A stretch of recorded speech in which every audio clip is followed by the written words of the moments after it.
anúncio de uma iniciativa para combate ao enriquecimento ilícito no Dia Internacional de Luta contra a Corrupção. A razão para o convite a uma das muito poucas vozes que por acaso vai ouvindo por pôr os nomes às coisas. Paulo Moraes, boa noite, obrigado por ter aceito o convite. A sua associação, a Associação de Transparência e Integridade, diz que é hora de acordar. Mas o senhor não se sente que está a pregar no deserto? Não, penso que não. Apesar de, na política, em determinados meios, o assunto ser muitas vezes até esquecido e ser por vezes tabu, na população em geral as pessoas já se aperceberam dos riscos que correm por causa da corrupção. Já perceberam, inclusivamente, e nomeadamente os mais humildes, muito amargamente, quais são as consequências da corrupção. E por isso é que, quando nós dizemos que é hora de acordar... Isto acontece, ainda por cima, desculpe interrompê-lo, na semana em que na Europa, que nos é mais próxima, digamos, só a Grécia e a Itália estão abaixo de nós em índices de percepção da corrupção.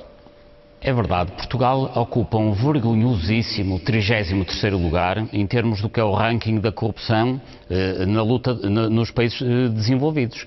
Atrás de nós, de facto, na União Europeia estão alguns países de leste, está a Itália, que tem a tradição ainda hoje de influência da máfia sobre a administração pública, e temos a Grécia, que tem também, infelizmente, neste momento, uma administração completamente desestruturada. E nós temos a influência de quê, Sr. Nós temos a influência de, infelizmente, nos últimos 20 anos, a política se ter transformado numa grande central de negócios. Porque a corrupção, há muitas definições de corrupção, mas aquela que mais interessa à opinião pública em geral é a corrupção entendida como a utilização de um poder delegado em benefício próprio ou do seu grupo. E o que é facto é que em Portugal, nos últimos 20 anos, e a situação tem-se vindo a agravar, há muita gente que está na política apenas para fazer negócios. E dir-me-á, ou perguntará, e é a maioria dos políticos? Não. Mas não sendo a maioria, mexem na maioria do dinheiro. Ou seja, são apesar de tudo uma minoria. Mas o Sr. olha com muita desconfiança para o Parlamento. Porque o Parlamento é o centro maior de toda essa corrupção e para além disso, é a sede da democracia. Deviam os portugueses esperar que fosse do Parlamento que viessem as soluções para este problema. Aliás, por ser a sede da democracia, mas por ser ali também que se podem criar as regras que evitem essa corrupção. Mas o que é facto é que 83% dos portugueses, em estudos de há cerca de 6 meses, um pouco mais, dizem que acham que a corrupção em Portugal cresceu muito nos últimos 3 anos. Mas o pior de tudo é que acham que as entidades mais corruptas em Portugal são o Parlamento e os partidos, que eram exatamente as entidades que deveriam resolver ou tentar resolver o problema.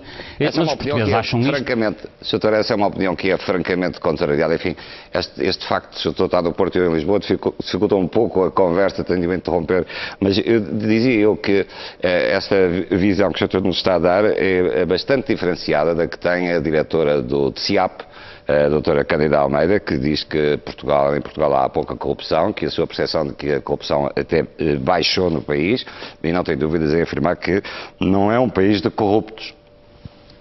Bom, eu responderia a essa asserção de 2 formas. A primeira, com os números internacionais, que eu penso que qualquer responsável tem a obrigação de conhecer, e que são estes. Nós ocupamos o 33º lugar em termos do índice de percepções da corrupção em 2012. Mas em 2000 ocupávamos o 23º.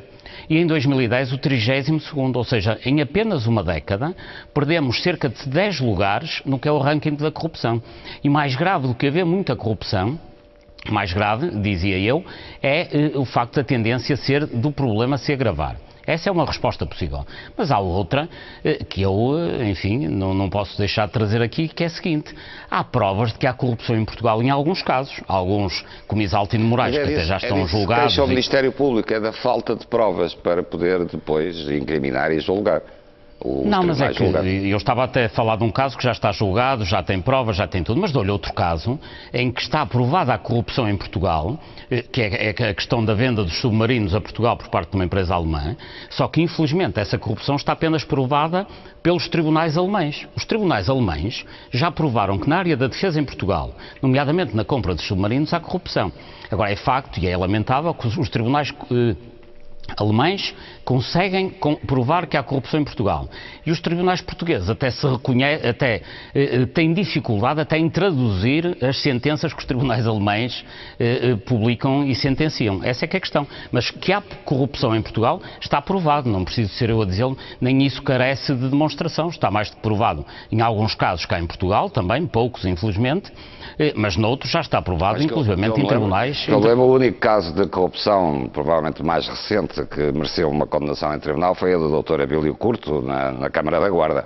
De resto, todos os outros grandes processos, mega processos, têm nada quase nada. O apito Dourado acabou num caso de prostituição, o BPN não se sabe em que é que acabará, enfim, a Expo 98 acabou também em nada.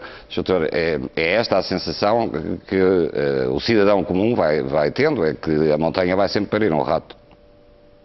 O cidadão comum tem uma certa sensação de impunidade, porque eu lembro que há casos em que as pessoas são julgadas e são condenadas, já citei aqui o caso de Isaltino Moraes, mas mesmo assim nada acontece, e mesmo quando as pessoas são condenadas, algumas delas ficam, como é o caso do Duarte Lima, do Oliveira Costa, em prisão domiciliária, chegando até ao absurdo de estarem confortavelmente nas suas mansões, que conseguiram construir com o dinheiro da corrupção, ainda por cima ainda tem polícias portugueses à porta, pagos com o erário público, a garantir a segurança do seu património. Portanto, os portugueses ficam obviamente perplexos com esta atitude do Estado português face à corrupção. É verdade, como diz, que depois há outros casos que não dão em absolutamente nada, porque não há aquilo que o governo se comprometeu, o governo português, os vários governos, a implementar, que é um Sistema Nacional de Integridade, que é um conjunto de leis, uma estratégia global de combate à corrupção, um conjunto de mecanismos e de procedimentos, uma estrutura institucional adequada, mas isto não fui eu que inventei, passa a expressão, foi o governo português que assinou, aliás, justamente num dia 9 de dezembro, foi o Estado português que assinou a Convenção das Nações Unidas contra a Corrupção. E o que é que fez desde o momento em que assinou essa Convenção no sentido de combater a corrupção no Estado português? Praticamente nada. Doutor, como é que é possível alterar as coisas, o estado das coisas, quando o doutor olha para o Parlamento e tem a opinião que tem acerca da quantidade de negócios que por ali são feitos? Sabe que relativamente ao Parlamento não é uma questão de opinião, são dados muito objetivos. Eu chego à Comissão Parlamentar da Agricultura e tenho deputados que fiscalizam o Ministério da Agricultura, que por sua vez é parte interveniente na atribuição de subsídios nas empresas que são administradores, que é o caso do deputado Manel Isaac, Pedro Dual Ramos, etc.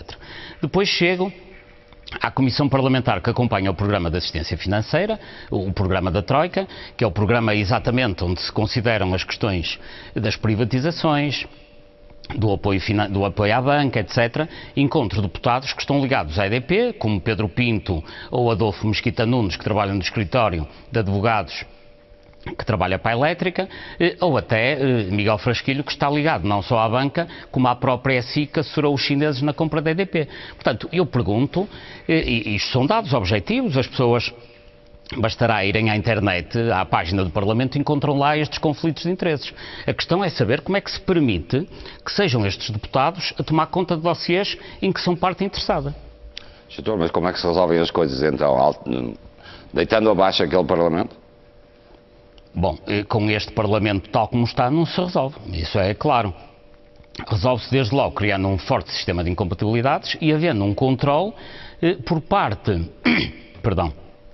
por parte da Comissão de Ética do Parlamento, por parte da Presidente do Parlamento, por parte do Presidente da República, para que estas situações não se verifiquem. Doutor, o Banco de Portugal é outro dos exemplos que o doutor costuma apontar como das incompatibilidades que se verificam. Os fiscalizados são fiscais do Banco de Portugal. É verdade. Nós temos aqui no Banco de Portugal uma situação perfeitamente anormal, que é, no Conselho Superior do Banco de Portugal, temos a fiscalizar a atividade do Banco de Portugal pessoas como Almerino Marques, que está ligado ao Grupo BES, como António de Sousa, que foi Presidente da Associação Portuguesa de Bancos. Ou seja, são os privados que fiscalizam a atividade do Banco de Portugal, por sua vez devia supervisionar a banca privada. Isto é absurdo. Doutor, a iniciativa que a Ministra da Justiça anunciou hoje de fazer regressar ao Parlamento a tentativa da criminalização do enriquecimento ilícito É uma medida que aplaude? Essa é uma boa medida. É claramente uma boa medida, sendo porque eu acho que quem desempenha cargos públicos tem a obrigação de revelar a sua vida patrimonial. E o que é facto é que na vida pública deparamos muitas vezes com muita gente... Há muitos esquecimentos nessa declaração de rendimentos e de bens. E há muitos esquecimentos. Além disso, perdão, o escrutínio é difícil, porque a informação é formalmente pública, mas não é facilmente escrutinável. Mas, além disso, quem está na vida pública não deve entender a vida pública como um conjunto de privilégios. A vida pública, quem está na vida pública, dito de outra forma, tem mais obrigação do que as outras pessoas, nomeadamente, quando tem determinado tipo de património, tem que mostrar de onde é que ele provém. E o facto é que há muita gente que entra na política com uma mão atrás e outra à frente e fica muito rico. E como dizem os portugueses, quem cabritos vende e cabras não tem, de algum lado lhe vem. E quem está na vida pública tem que fazer prova de onde lhe vêm essas fortunas. O doutor não tem dúvidas em afirmar que a corrupção é o principal causador da crise em que vivemos nesta altura e não a alegada tripa-forra em que os portugueses foram vivendo? Mas isso é evidente. Essa história de que os portugueses andaram a viver acima das suas possibilidades, isso é tudo uma grande conversa. Até pelo seguinte, a crise em Portugal tem duas facetas. Dívida pública e dívida privada. Ora, a dívida pública foi criada ao longo de cerca de 20 anos, porque sucessivamente, ao longo de muito tempo, andou muita gente a roubar muito dinheiro no Orçamento de Estado. O doutor diz roubar, não tem dúvidas. O doutor diz roubar. É roubar. Quando nós temos um orçamento que de 2013 é da ordem de 73, 74 mil milhões de euros. E todos os anos, ao longo de 20 anos, há pessoas que estão na vida política e cuja principal atividade é desviar recursos públicos para grupos económicos. Isso chama-se exatamente corrupção, são os mecanismos de corrupção. O caso BPN é um caso paradigmático nesse sentido? O BPN e a Expo e o Euro e alguns que já referiu também, e os submarinos, são tudo casos em que invariavelmente, através dos mecanismos da corrupção, se transferem recursos públicos para a mão de alguns grupos económicos. E quem é que faz essa transferência? Quem é que serve de interface nessa atividade?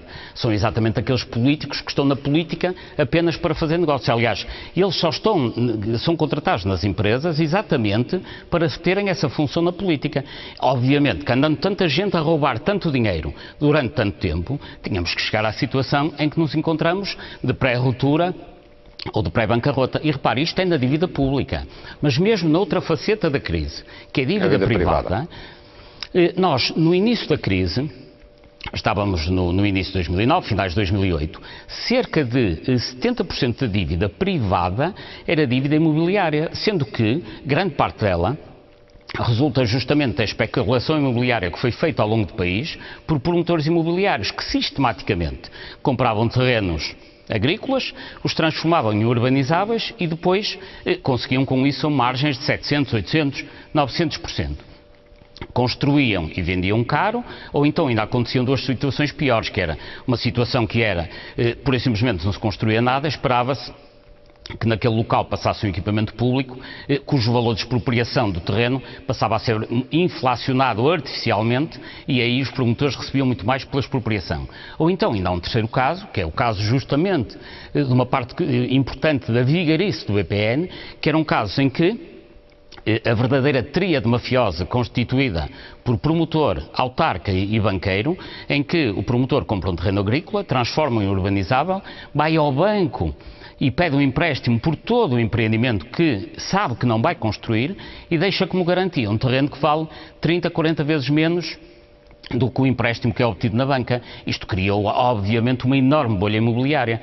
Por isso, dizer que os portugueses andaram a gastar à tripa-forra, como referiu, em telemóveis, em férias, etc., isso é o maior embuste que existe na sociedade portuguesa e só comparável a um outro, que é dizer que por este facto, por terem andado a gastar dinheiro a mais, o que é mentira. Os portugueses agora deviam expiar as suas culpas com a austeridade, que também é a única alternativa e que não é também, como sabemos, porque convém não esquecer que os grupos económicos que mais têm beneficiado da corrupção são exatamente aqueles que continuam a ser poupados na austeridade.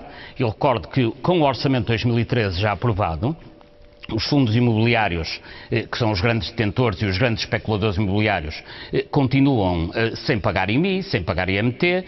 Aquelas entidades que conseguiram colocar os seus bens em fundações, que são normalmente pessoas mais ricas, obviamente, e milionários, conseguem não pagar IMT e IMI já referidos, mas também não pagam imposto automóvel, etc, etc. Ou seja, há todo um conjunto de entidades que estão a ser poupadas à austeridade, que são justamente aquelas que mais beneficiaram da corrupção que nos trouxe até aqui a austeridade. No caso do BPN, doutor, ainda só para clarificar uma situação, há um passivo de 4 mil milhões de euros, penso eu, que herdámos, nós, os contribuintes, foi parar ao Estado.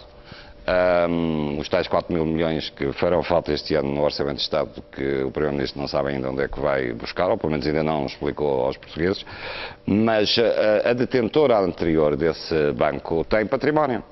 Não é possível. Eu aconselhava o Primeiro-Ministro e o Ministro das Finanças a irem buscar uma parte considerável desse património e já está, exatamente, aos despojos do BPN, porque o BPN foi vendido ao BIC, mas o BIC ficou apenas com a parte boa do BPN. A parte má, nomeadamente as vigarices todas que foram feitas no tempo da SLN, ficaram numa empresa que se chama Parvaloren, que é um bad bank, se quiser, que é detido pelo Estado português, e lá está tudo documentado. Como é que as pessoas saibam o que aconteceu no caso da SLN? A SLN era um grupo empresarial, o BPN era apenas uma empresa da SLN. E a SLN tinha 200 e tal empresas que tinham a sua atividade, e algumas ainda mantêm, sendo que sempre acontecia isto, que era, quando a atividade era lucrativa, o lucro ficava na empresa da SLN. Quando começava a haver prejuízos, os prejuízos eram sucessivamente canalizados para o BPN. Ora, quando o Estado nacionalizou o BPN, nacionalizou a parte má e a parte boa ficou exatamente na SLN, que isto é completamente incompreensível. Como é que em novembro de 2008 Sócrates e Teixeira dos Santos fazem um disparate absoluto desta dimensão, que é nacionalizar a parte má e deixar aos privados a parte boa. Mas de qualquer forma, apesar de tudo, toda a parte má está na Parvaloren e haja vontade política do Ministério das Finanças, haja vontade da Justiça e consegue-se ir ver toda essa documentação e fazer o percurso do dinheiro, onde está o dinheiro que deu origem àquele tipo de vigarices que está ali na documentação do BPN. Como? E há exemplos na Alemanha e suponho que também... Em Itália também, há exemplos lá. A Alemanha recuperou dezenas do património.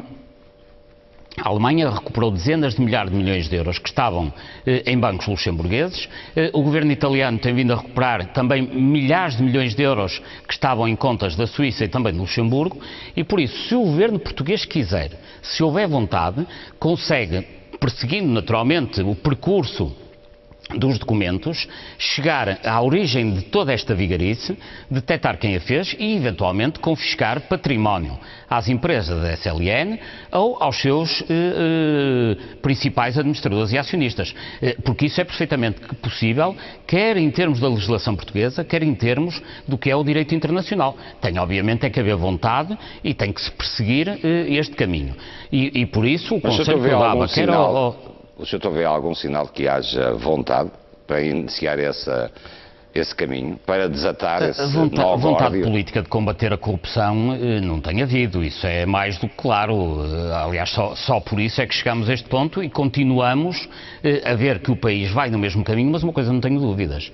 Se o governo português, se o Parlamento português, se a política em Portugal e a justiça em Portugal não encontrarem um caminho de combater a corrupção, tal como aliás se comprometeram nos termos da Convenção das Nações Unidas que hoje se comemora, se não houver essa vontade, vamos ter aí grandes dissabores, porque eu vejo a angústia de 1.400.000 portugueses que estão na situação de desempregados ou subemprego e que devem interrogar-se em suas casas, mas por que razão estou eu a passar fome e vou ter um Natal amargurado para que depois pessoas como Duarte Lima, Oliveira Costa, Exaltino Moraes passem os seus natais em grandes mansões, com as suas famílias e netos, à custa do dinheiro que tiraram de um coletivo que é de todos. Por isso, eu acho que se não houver um combate à corrupção por parte das autoridades portuguesas, e tem que haver rapidamente, até porque, recordo aqui, o Parlamento hoje abastardou-se completamente e é o centro de toda a promiscuidade.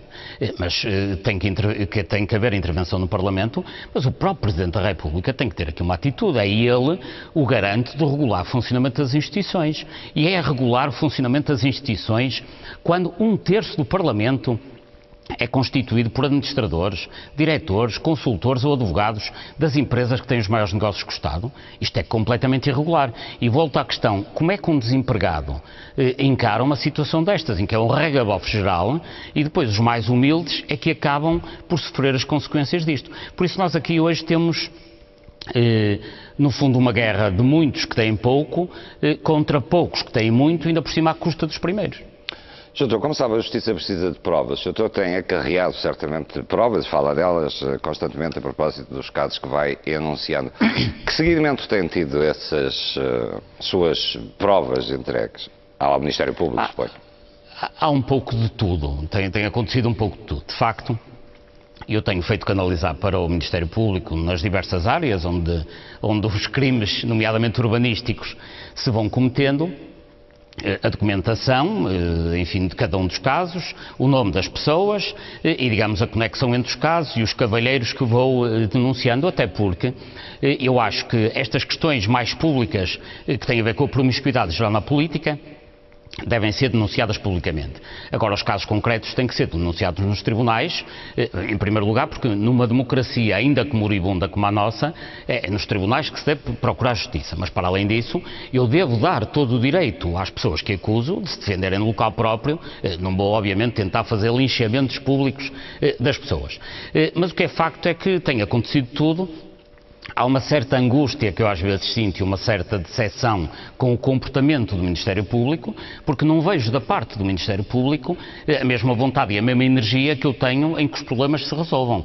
Há casos que são, aliás, paradigmáticos e deixam as pessoas com perplexidade. Quando eu apresento, e hoje posso falar deste caso, porque já foi arquivado. Quando apresento no Ministério Público uma situação em que a empresa do Metro do Porto resolve comprar, em reunião de Conselho de Administração, por cerca de 9 milhões de euros, um terreno que vale 5 milhões, ou seja, lesando os bens públicos em 4 milhões, quando vejo este caso ser arquivado com a justificação de que não se sabe onde está o dinheiro, eu começo a duvidar da capacidade do Ministério Público em, enfim, resolver devidamente os problemas. Mas tenho uma certa esperança, nomeadamente desde que veio esta nova Procuradora, espero que haja mais determinação do Ministério Público, não obviamente em acusar todos os casos de que eu faço carrear para o Ministério Público, porque eu, enquanto cidadão e mesmo a organização que integro, apenas tentamos colaborar com o Ministério Público, sendo que, em alguns casos, é decepcionante a forma como as autoridades reagem, mas não podemos deixar de ser persistentes, até porque, sendo certo que, e volto ao exemplo que dava há pouco dos submarinos,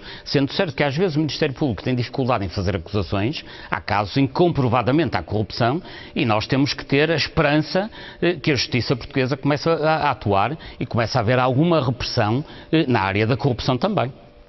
Doutor, para terminar, merece-lhe algum comentário este caso recente, muito recente, que agora é designado como caso Medina Carreira? Merece-lhe algum comentário? Merece, sabe? O professor Medina Carreira, de quem eu faço de quem sou amigo, portanto faço aqui esta declaração de interesses, mas é uma pessoa incómoda, é uma pessoa que não se dá nos ambientes cortesãos de todos aqueles que andam no interface entre a política e os negócios. E, portanto, é uma pessoa que é incómoda para esse grupo. E tenho pena. Pode aparecer, então, o seu nome também num outro código qualquer? Imagino que sim. Mas estou preparado para isso e, enfim, e para muito mais, não é por aí que me incomodam, mas tenho pena que organismos do Estado sejam utilizados para tentar impedir que as pessoas livremente denunciem o podre que vai na sociedade portuguesa. O general Humberto Delgado dizia reiteradamente: eu tenho medo, é que pensem que eu tenho medo. E o Dr. Medina Carreira está nessa linha, eu não tenho dúvida nenhuma.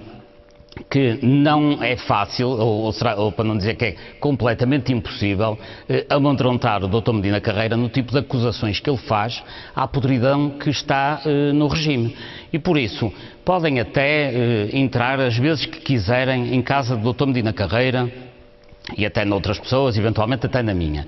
Mas o regime não passa a estar melhor pelo facto de fazerem muitas buscas ou muitas limpezas às nossas casas. Tenho pena é que organismos como a Polícia Judiciária, o próprio Ministério Público, sirvam no fundo para fazer como se fosse, para amedrontar pessoas, ou seja, substituírem-se em regime democrático àquilo que a PIDE fazia em regime ditatorial. Isso é que é lamentável. Dr. Paulo Moraes, muito obrigado pela disponibilidade que manifestou esta noite para conversar aqui na TV 24 sobre um tema que lhe é muito caro e certamente lhe trará alguns dissabores, que é o da corrupção e a necessidade do combate a essa corrupção. Muito obrigado, boa noite. Muito obrigado.